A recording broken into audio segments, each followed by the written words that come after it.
बहुत बहुत स्वागत है आप सभी लोगों का एक बार पुनः हमारे YouTube चैनल में। और जैसा कि हम लोग यूपी लेखपाल के लिए आपका सौरमंडल पढ़ रहे हैं विश्व के भूगोल में, और ऑलरेडी मैंने एक वीडियो बना रखे हैं सौरमंडल के, जिसमें हम लोगों ने सौरमंडल के इंट्रोड्यूस की चर्चा कर ली है हम लोगों ने, और ब्रह्मांड और आकाशगंगाओं के बारे में जितने भी प्रश्न बनने वाले थे उसके बारे में हम लोग चर्चा वहाँ पे कर रखे हैं। आज की इस वीडियो में हम लोग चर्चा करेंगे सौरमंडल के सदस्य के बारे में। यानी कि इससे पहले वाली वीडियो हम लोगों ने क्या देखा, सौरमंडल के बारे में थोड़ा सा इंट्रोड्यूस, और ब्रह्मांड की उत्पत्ति और आकाशगंगा के बारे में जितने भी प्रश्न बनते हैं उनकी चर्चा हम लोगों ने कर रखी है।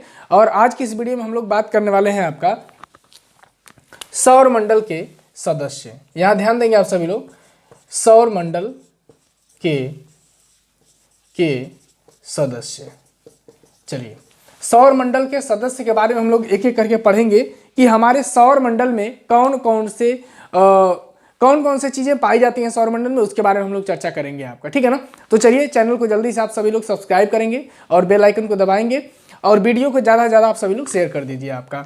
ठीक है ना। इसके बाद हम लोग टॉपिक की शुरुआत करते हैं। यहाँ पर ध्यान देंगे आप सभी लोग, जब हम लोग बात करते हैं सौरमंडल के सदस्य की, तो पहले जानो यहाँ से सवाल कैसे बनते हैं आपके। तो जब सौरमंडल के सदस्यों के बारे में चर्चा करना होता है ना, तो सवाल ये पूछता है कि निम्नलिखित में से कौन सा सौरमंडल का भाग नहीं है। ऐसे करके सवाल आपसे पूछता है। तो यहाँ पर देखिए, सदस्यों के बारे में कौन कौन से सदस्य होंगे आपका, एक एक करके सबको देखेंगे। तो सौरमंडल के सदस्य में जो सबसे पहला आएगा आपका, वो कौन सा हो जाएगा, सूर्य हो जाएगा आपका। यानी कि सूर्य सबसे मुख्य है आपका, सन या सूर्य सबसे मुख्य है हमारे सौरमंडल का। इसके बाद हम लोग बात करेंगे दूसरे नंबर पे, तो दूसरे नंबर पर हो जाएगा आपका ग्रह हो जाएगा। यानी कि सौरमंडल का भाग ये भी है, ग्रह भी है आपका। इसके बाद तीसरे नंबर की हम लोग बात करेंगे, तो यहाँ पर हो जाएगा आपका उपग्रह, सैटेलाइट आपका। यानी कि सूर्य हो जाएगा, प्लैनेट्स हो जाएंगे, ग्रह और उपग्रह। इसके बाद हम लोग बात करेंगे चौथे नंबर पे। अब इंपॉर्टेंट, इतना सारे बच्चे जानते हैं, लेकिन इसके बाद जो बात होती है, यानी कि क्षुद्र ग्रह। लिखेंगे आप सभी लोग किसको, क्षुद्र ग्रह को। ठीक है। क्षुद्र ग्रह के बाद कौन सा हमारे सौरमंडल के भाग में आता है आपका, तो धूमकेतु हो जाएगा। क्या हो जाएगा, धूमकेतु।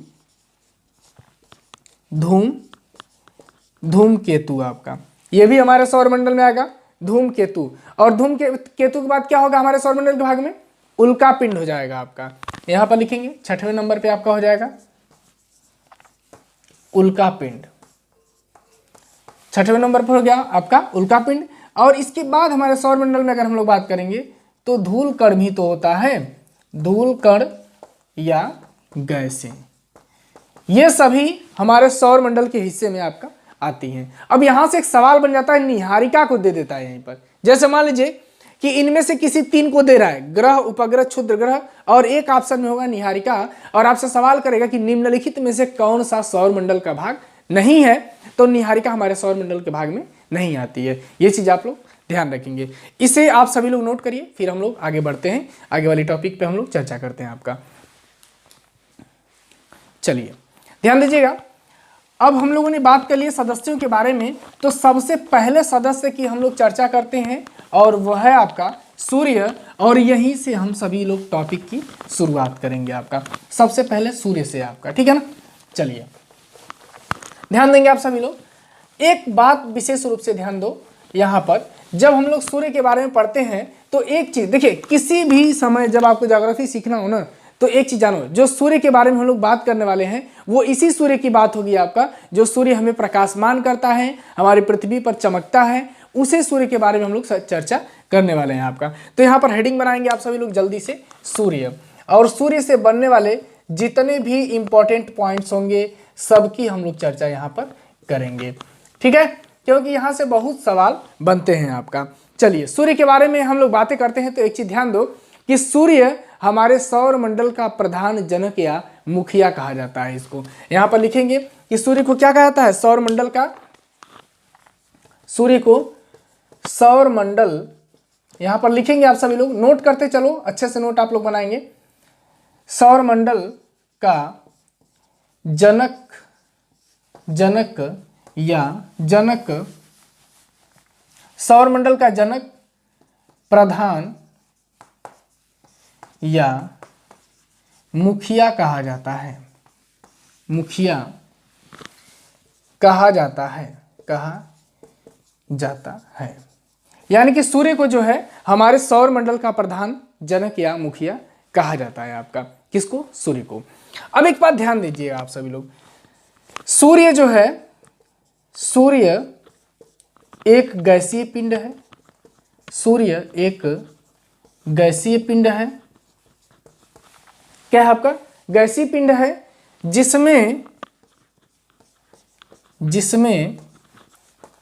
हाइड्रोजन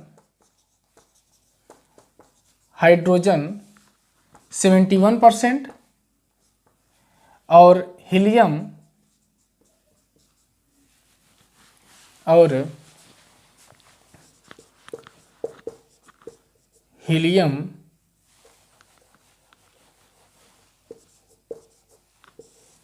26.5% तथा अन्य तत्व 2.5% पाए जाते हैं।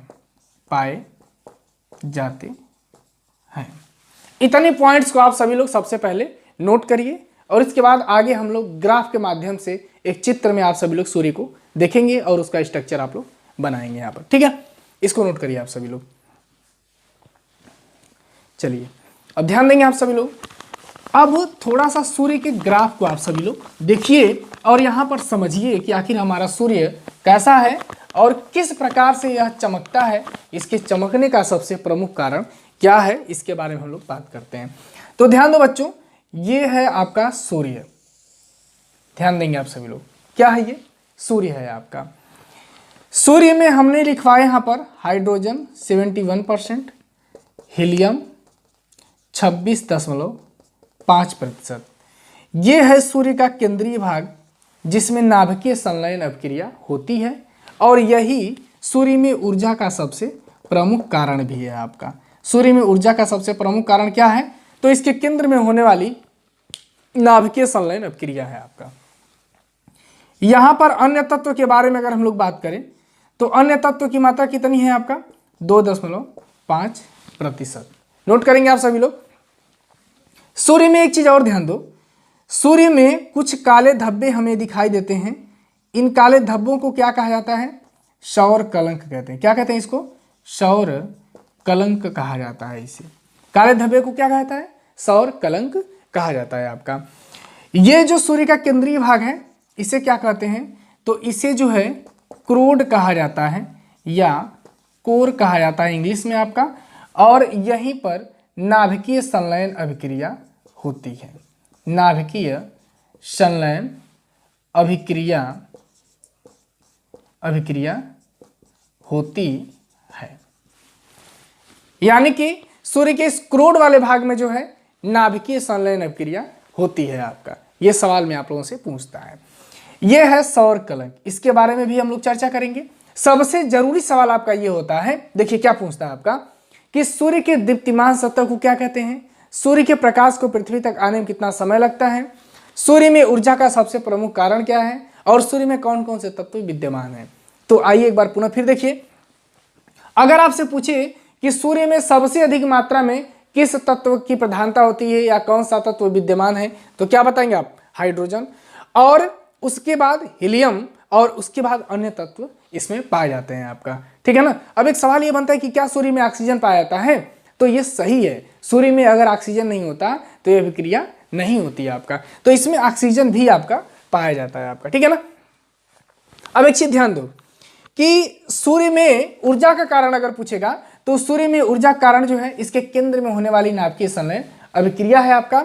और इसके तापमान की अगर हम लोग बात करेंगे, तापमान, क्रोड के तापमान की बात करेंगे तो 1.5 इंटू 10⁷ डिग्री सेल्सियस होता है आपका। यानी कि क्रोड का तापमान कितना है? 1.5 इंटू 10⁷ डिग्री सेल्सियस होता है। यहां पर एक पॉइंट और नोट करेंगे आप सभी लोग। देखिए ये सौर कलंक को अभी हम लोग समझेंगे, पहले थोड़ा सा यहाँ पर एक चीज और ध्यान दो आप सभी लोग। देखिए जिस समय यह सौर कलंक सूर्य में दिखाई देती है, सौर कलंक होती क्या है पहले तो ये समझिए। तो सौर कलंक के बारे में अगर हम लोग बात करते हैं तो ध्यान दीजिएगा, ये सूर्य से जो है लगातार ज्वालाएं क्या होती हैं? उत्पन्न होती हैं। सूर्य से लगातार ज्वालाएं उत्पन्न होती हैं और लगातार ज्वालाओं के उत्पन्न होने के कारण जो है किसी एक भाग से जब बहुत अधिक मात्रा में ज्वालाएं निकल जाती हैं तो वह भाग कैसा हो जाता है, खोखला हो जाता है आपका, और वह ब्लैक दिखने लगता है, काला दिखने लगता है। जब ये काला दिखने लगता है ना तो इसका तापमान भी क्या होता है, कम हो जाता है सतह के तापमान से, यानी कि सूर्य के बाहरी सतह के तापमान से क्या होता है, इसका तापमान कम हो जाता है। तो यहां नोट कर लो एक पॉइंट और, बाहरी सतह का तापमान, बाहरी सतह का तापमान, यानी कि सूर्य के बाहरी सतह का तापमान कितना होता है आपका, तो ये होता है 6000 डिग्री सेल्सियस होता है आपका। और इसके तापमान की हम लोग बात करेंगे तो इसके तापमान, सौर कलंक का तापमान जो होता है ये 1500 डिग्री सेल्सियस होता है आपका। कितना होता है, 1500 डिग्री सेल्सियस होता है आपका सौर कलंक का तापमान। आपका कितना होता है, 1500 डिग्री सेल्सियस आपका।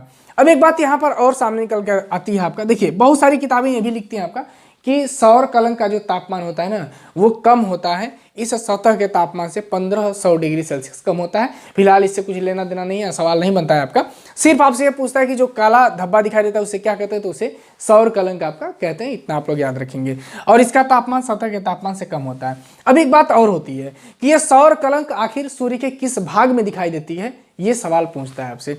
तो ये सौर कलंक कहाँ दिखाई देती है आपका, प्रकाश मंडल में दिखाई देती है। किस वाले भाग में दिखाई देती है, प्रकाश मंडल में, या फिर आप इसे कह सकते हैं कि सूर्य के बाहरी सतह में दिखाई देती है, बाहरी सतह में दिखाई देती है। बाहरी सतह में क्या करती है, दिखाई देती है, यानी कि सूर्य के बाहरी सतह में सौर कलंक क्या करती है, दिखाई देती है आपका। और जिस समय ये सौर कलंक सूर्य में दिखाई देती है, ध्यान दीजिएगा, जिस समय ये सौर कलंक सूर्य में दिखाई देती है ना उस समय जो है पृथ्वी पर चुंबकीय झंझावात उत्पन्न होता है, चुंबकीय झंझावात उत्पन्न होता है, झंझावात उत्पन्न होता है। और हमारे पृथ्वी पर बेतार कनेक्शन क्या होते हैं, बाधित हो जाते हैं आपका। यानी कि हमारे पृथ्वी पर चुंबकीय झंझावात उत्पन्न होता है जिससे हमारे पृथ्वी पर जो बेतार कनेक्शन जैसे टेलीविजन, रेडियो, मोबाइल फोन, ये सभी क्या होते हैं, बाधित हो जाते हैं आपका। ठीक है ना, किस समय, जब सौर कलंक पृथ्वी पर दिखाई देती है आपका। ठीक है, इस ग्राफ को आप सभी लोग बनाइए पहले, इसके बाद मैं एक एक पॉइंट्स को सीधे लिखवा देता हूं, आपको बहुत बेहतरीन समझ में आएगा आपका। ठीक है ना, पहले ये चीज आप सभी लोग बना लीजिए। चलिए आगे हम लोग देखते हैं और एक एक पॉइंट्स को आप नोट करते चलेंगे, मैं लिखवा दे रहा हूं आपका, और अच्छे से आप नोट बना लेंगे। यहाँ सिर्फ सूर्य के बारे में बात होगी आपका। ठीक है, सौर मंडल के इस टॉपिक में हम लोग चर्चा करेंगे सिर्फ व सिर्फ सूर्य के बारे में आपका। ठीक है, तो चलिए अगले पॉइंट को यहाँ पर लिखेंगे आप सभी लोग कि सूर्य में ऊर्जा का कारण, सूर्य में ऊर्जा का कारण, यानी कि सूर्य में ऊर्जा का कारण क्या है, उसके केंद्र में होने वाली नाभिकीय संलयन अभिक्रिया, नाभिकीय संलयन अभिक्रिया है। यानी कि सूर्य में ऊर्जा का कारण क्या है, उसके केंद्र में होने वाली नाभिकीय संलयन अभिक्रिया है आपका। नेक्स्ट अगले पॉइंट की हम लोग बात करते हैं आपका, इसका तापमान। देखिए सूर्य के इसके केंद्र में होने वाली नाभिकीय संलयन अभिक्रिया है आपका, और ये जो अभिक्रिया होती है उसे क्या कहते हैं, तो क्रूड कहते हैं। क्या कहते हैं, क्रूड कहते हैं। किसको, सूर्य के केंद्रीय भाग को जहां पर नाभिकीय संलयन अभिक्रिया होती है उसे क्रूड कहा जाता है। और इसका तापमान कितना होता है, यहां पर नोट करेंगे, तापमान कितना होता है, 1.5 × 10⁷ डिग्री सेल्सियस होता है आपका। ठीक है, अगला पॉइंट देखिए, सवाल ये आपसे पूछता है कि आखिर सूर्य और पृथ्वी के बीच की एक औसत दूरी कितनी है आपका, या सूर्य और पृथ्वी से ऐसे समझ लो कि सूर्य हमारी पृथ्वी से कितनी दूरी पर है आपका। तो ध्यान देना है यहाँ पर, देखिए सूर्य और पृथ्वी के बीच की दूरी, यह आपसे पूछता है कि सूर्य और पृथ्वी के बीच की दूरी कितनी है आपका। तो सूर्य और पृथ्वी के बीच की दूरी आपका देखेंगे यहाँ पर 14.98 या 15.21 करोड़ किलोमीटर आपका। ठीक है, यानी कि सूर्य और पृथ्वी के बीच की औसत दूरी कितनी है आपका? 14.98 या 15.21 करोड़ किलोमीटर है आपका। अब देखिए एक चीज और, सूर्य, यहां पर नोट करेंगे, सूर्य और पृथ्वी के बीच की औसत दूरी को सूर्य और पृथ्वी के बीच की औसत दूरी को खगोलीय एकक कहते हैं। यानी कि सूर्य और पृथ्वी के बीच की औसत दूरी को क्या कहा जाता है? खगोलीय एकक कहा जाता है। अब इनकी दूरियों को हम लोग देख लेते हैं आपका। देखिए, सूर्य और पृथ्वी के बीच की अधिकतम दूरी को अगर कभी आपसे पूछेगा तो 15.21 करोड़ किलोमीटर बताएंगे आपका। सबसे कम दूरी को पूछेगा तो 14.70 करोड़ किलोमीटर हो जाएगा आपका। औसत दूरी को पूछेगा तो 14.98 करोड़ किलोमीटर होगा आपका। ये याद रखेंगे आप लोग। और सबसे मुख्य बात यहाँ पर कि सूर्य और पृथ्वी के बीच की अगर औसत दूरी को पूछेगा कि उसे क्या कहते हैं तो उसे खगोलीय एकक के नाम से जानते हैं। ये बहुत ज्यादा पूछता है आपका। ठीक है ना। अब आइए अगले सवाल की तरफ।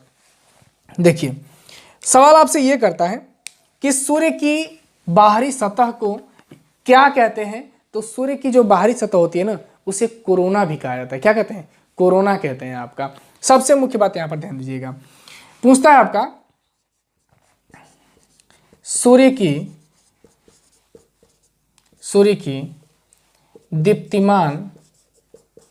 दीप्तिमान सतह को, सूर्य की दीप्तिमान सतह को प्रकाश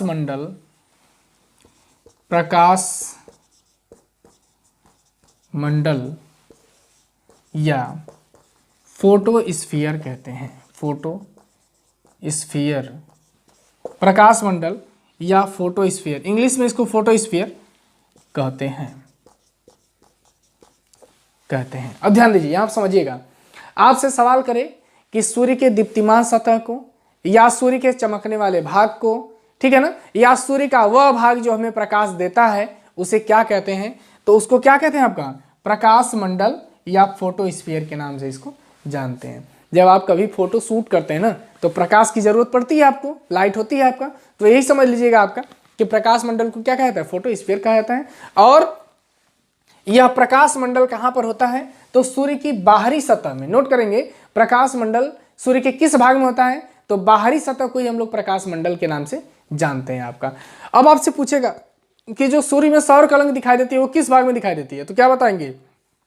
प्रकाश मंडल या फोटोस्फीयर या सूर्य की बाहरी सतह में। अब यहां पर नोट करेंगे कि प्रकाश मंडल या सूर्य के बाहरी सतह का तापमान, प्रकाश मंडल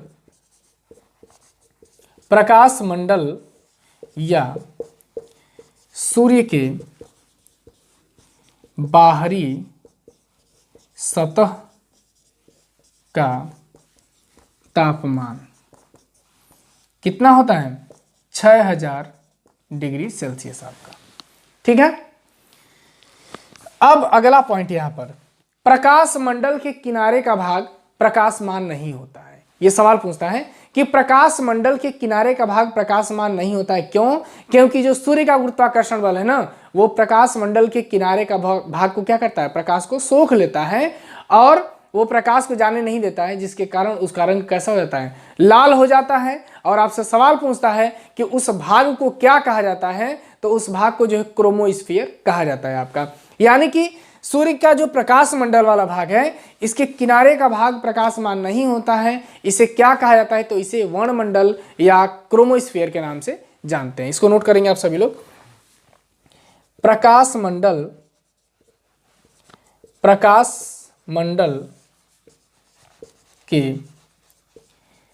किनारे का भाग प्रकाशमान नहीं होता है। इसे क्रोमोस्फीयर, क्रोमोस्फीयर या वर्णमंडल कहते हैं। वर्णमंडल कहते हैं। इसका रंग लाल होता है। यानी कि इसका रंग कैसा होता है? तो लाल होता है आपका। प्रकाश मंडल के किनारे का भाग प्रकाशमान नहीं होता है, इसे क्या कहता है? वर्णमंडल कहा जाता है। और इसका रंग कैसा होता है आपका? लाल होता है आपका। ठीक है ना? कैसा होता है? लाल होता है। यानी कि प्रकाश मंडल किनारे का भाग प्रकाशमान नहीं होता है, जिसे क्रोमोस्फीयर या वर्णमंडल कहते हैं। और इसका रंग कैसा होता है? लाल होता है आपका। इसे नोट करिए, फिर आगे बढ़ते हैं हम सभी लोग और अगले पॉइंट की हम लोग चर्चा करते हैं आपका। चलिए, सारे पॉइंट्स को आप सभी लोग नोट करो एकदम डिटेल से। मैं यहाँ पे आप लोगों के लिए सॉल्व करवा रहा हूँ। ये सौर मंडल से जितने सवाल इंपॉर्टेंट बनते हैं आपका, ठीक है। इसके बाद कुछ बचेगा नहीं आप लोगों को पढ़ने के लिए, ठीक है। तो वीडियो को ज़्यादा से ज़्यादा आप सभी लोग शेयर भी करो आपका, क्योंकि और जो बच्चे हैं उन्हें ये वीडियो प्राप्त हो जाए। और लिंक में जो है डिस्क्रिप्शन बॉक्स में मैंने टेलीग्राम चैनल का लिंक दिए हैं, जिससे आप सभी लोग क्या करेंगे? जुड़ेंगे टेलीग्राम चैनल से। और टेलीग्राम चैनल से जुड़ने के बाद वहाँ पर आपको वीडियो सीधे प्राप्त हो जाएगी आपका। आइए हम लोग कुछ और बातें कर लेते हैं। सवाल एक बनता है आपका कि सूर्य के प्रकाश को पृथ्वी तक आने में जो है कितना समय लगता है आपका। तो यहाँ पर नोट करेंगे, सूर्य के प्रकाश को पृथ्वी तक आने में लगा समय।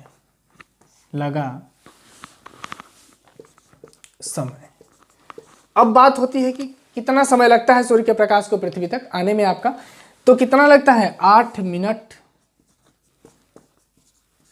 16.6 सेकंड का समय लगता है। यानी कि 8 मिनट 16.6 सेकंड का समय लगता है। और इस सवाल को आप नियर अबाउट करके ट्रिक करेंगे। कभी कभी ये पूरा एग्जैक्ट नहीं देता है। दूसरा सवाल दे देता है आपका ऑप्शन में 8 मिनट 20 सेकेंड। ये दोनों ऑप्शन सही है आपका। जब सूर्य और पृथ्वी के बीच में दूरी बहुत अधिक हो जाती है तो 8 मिनट 20 सेकेंड का समय लगता है। जब दूरी कम हो जाती है तो 8 मिनट 16.6 सेकेंड का समय लगता है आपका। इसलिए यह दोनों ऑप्शन सही होगा आपका, लेकिन दोनों को एक साथ परीक्षा में नहीं देगा। जब भी देगा तो एक ही को देगा आपका। इस बात को आप लोग याद रखेंगे। अब एक बात बताओ कि अगर सूर्य प्रकाश देना एकाएक बंद कर दे, एक सवाल है आपका कि सूर्य अगर प्रकाश देना एकाएक बंद कर दे तो पृथ्वी पर कितने देर में अंधेरा छा जाएगा? आप जवाब देंगे कि अगर सूर्य प्रकाश देना पृथ्वी पर बंद कर दे तो कितने समय के बाद पृथ्वी पर अंधेरा हो जाएगा? तो 8 मिनट 16.6 सेकंड के बाद क्या हो जाएगा? यहाँ पर अंधेरा छा जाएगा आपका। या 8 मिनट 20 सेकंड में पृथ्वी पर क्या होगा? अंधेरा छा जाएगा आपका। ठीक है, अगला पॉइंट लिखो। सूर्य पृथ्वी से 13 लाख गुना बड़ा है। 13 लाख गुना बड़ा है। यानी कि सूर्य हमारी पृथ्वी से अगर हम लोग बात करें तो यह 13 लाख गुना बड़ा है। और 13 लाख गुना अगर बड़ा है सूर्य हमारी पृथ्वी से, तो हमारी पृथ्वी के जैसे ग्रह सूर्य में 13 लाख क्या होंगे? समाहित हो जाएंगे आपका। ठीक है, एक बहुत विशेष इंपॉर्टेंट पॉइंट यहां बनता है, इसे भी आप लोग नोट करेंगे कि सूर्य में हाइड्रोजन और हीलियम का अनुपात क्या है। यह सवाल आप लोगों से पूछता है। तो सूर्य में जो है, नोट करेंगे, सूर्य में हाइड्रोजन और हीलियम का अनुपात, यानी कि सूर्य में हाइड्रोजन और हीलियम के अनुपात की अगर हम लोग बात करते हैं तो यह अनुपात कितना होता है आपका? 3:1 के अनुपात में होता है। सूर्य और पृथ्वी के बीच में हाइड्रोजन और हीलियम का अनुपात, यानी कि 3 पॉइंट हाइड्रोजन और 1 पॉइंट क्या होता है आपका? हीलियम होता है आपका। ठीक है ना, यह सवाल आप सभी लोगों से पूछा जाता है आपका। ठीक है, चलिए ये सभी पॉइंट्स को आप सभी लोग नोट करो, फिर अगले पॉइंट्स की हम लोग चर्चा करते हैं। सभी पॉइंट्स को आप सभी लोग नोट करते चलेंगे आपका, ठीक है। चलिए अब एक पॉइंट और आपका अगला देखेंगे। आपका सवाल पूछता है कि पूर्ण सूर्य ग्रहण के समय, सवाल एक बनता है आपका कि पूर्ण सूर्य ग्रहण के समय जो है आपका, जब पूर्ण सूर्य ग्रहण होता है तो कहता है कि सूर्य के दिखाई देने वाले भाग को हम लोग किस नाम से जानते हैं आपका। तो यहाँ पर लिखेंगे कि पूर्ण सूर्य ग्रहण के समय, पूर्ण सूर्य ग्रहण पूर्ण सूर्य ग्रहण के समय सूर्य के दिखाई देने वाले भाग को सूर्य किरीट या कोरोना या सूर्य का मुकुट सूर्य का मुकुट कहते हैं। यानी कि पूर्ण सूर्य ग्रहण के समय जो है सूर्य के दिखाई देने वाले भाग को क्या कहता है? सूर्य किरीट, कोरोना या सूर्य का मुकुट कहा जाता है। और सूर्य के इसी भाग से जो है ना प्रकाश उत्पन्न होता है। क्या उत्पन्न होता है? प्रकाश उत्पन्न होता है आपका, उत्पन्न होता है। जब पूर्ण सूर्य ग्रहण लगता है तो सूर्य के इसी भाग से क्या उत्पन्न होता है? प्रकाश उत्पन्न होता है आपका। और दूसरा चीज ध्यान देंगे आप सभी लोग, इसी भाग से जो है, इसी कोरोना, इस सूर्य किरीट वाले भाग से जो है एक्सरे भी उत्पन्न होती है। क्या उत्पन्न होता है? एक्सरे भी उत्पन्न होता है आपका। यानी कि सूर्य के इसी भाग से जो है एक्सरे भी उत्पन्न होता है और प्रकाश भी उत्पन्न होता है आपका। और प्रकाश के उत्पन्न ये भाग अगर पूछे आपसे कि किस हिस्से में सूर्य के होता है अगर, तो ये प्रकाश मंडल में, ये जो कोरोना वाला भाग है ना आपका, या सूर्य किरीट या इस सूर्य का मुकुट जो है सूर्य के किस भाग में होता है ना, तो ये प्रकाश मंडल में होता है। किस में होता है? प्रकाश मंडल में होता है आपका, प्रकाश मंडल में। ये कोरोना वाला भाग सूर्य के किस भाग में होता है? प्रकाश मंडल में आपका होता है। ये सभी पॉइंट्स आप सभी लोग नोट करें। कभी आपसे सवाल पूछे कि प्रकाश मंडल के भाग को जो है क्या कहते हैं, तो कोरोना कहते हैं या सूर्य किरीट के नाम से भी हम सभी लोग जानते हैं इसको, ठीक है ना। सूर्य के किस भाग से एक्सरे उत्पन्न होती है आपका पूर्ण सूर्य ग्रहण के समय आपका? तो एक्सरे उत्पन्न कहां से होती है आपका? प्रकाश मंडल, सूर्य किरीट या कोरोना वाले भाग से आपका उत्पन्न होती है एक्सरे। और इसी कारण जब सूर्य ग्रहण लगता है तो उस समय हमें भोजन नहीं करना चाहिए, क्योंकि एक्सरे हमारे स्वास्थ्य के लिए बहुत ज़्यादा हानिकारक होती है और पके हुए भोजन पर इसका बहुत ज़्यादा प्रभाव होता है, जिसके कारण हमें सूर्य की तरफ देखना भी नहीं चाहिए और हमें किसी प्रकार का भोजन भी नहीं करना चाहिए। और बाद में फ्रेश होने के बाद नहा धो करके आप भोजन कर सकते हैं आपका। यही सब बातें हैं आपका, ठीक है ना। लेकिन तमाम ऐसी बातें होती हैं कि जो है भगवान पे ऐसा ग्रह लगा हुआ है जिसके कारण हमें कुछ खाना पीना नहीं चाहिए, लेकिन ऐसा कुछ भी नहीं है आपका। आपको बेशक एक्सरे के कारण जो है, क्योंकि उस समय अल्ट्रावायलेट किरणों का निकलना भी बहुत अधिक हो जाता है, उनकी मात्रा बढ़ जाती है, जिसके कारण हमें कुछ खाना पीना नहीं चाहिए आपका, ठीक है। तो आज की इस वीडियो में हम सभी लोगों ने चर्चा की सूर्य से बनने वाले सभी प्रश्नों के बारे में। और अगली वीडियो में हम सभी लोग चर्चा करेंगे ग्रहों के बारे में। किसके बारे में चर्चा करेंगे? ग्रहों के बारे में आपका, क्योंकि इस वीडियो में हम लोगों ने सूर्य के बारे में चर्चा कर लिए और अगली वीडियो में अब हम लोग चर्चा करेंगे ग्रहों के बारे में। इसके बाद जिस दिन ये सारे पॉइंट्स खत्म हो गए, यहाँ से बनने वाले जितने भी सवाल हैं सबके बारे में हम लोग चर्चा करेंगे। इसके बाद सौर मंडल से आपका सवाल एक भी गलत नहीं होगा आपका। और ज्योग्राफी का ये जो चैप्टर है ना, ये बहुत इंपॉर्टेंट है। सौर मंडल बेहद इंपॉर्टेंट टॉपिक है, यहाँ से बहुत ज़्यादा सवाल बनता है, हर एक परीक्षा में बनता है, चाहे आप कोई भी पेपर देने जाएंगे यहाँ से सवाल जरूर बनता है आपका, ठीक है। तो अब हमें इजाज़त दीजिए आप सभी लोग, फिर अगली वीडियो में आप सभी लोगों से मिलेंगे अगले टॉपिक के साथ। तब तक के लिए बहुत बहुत धन्यवाद।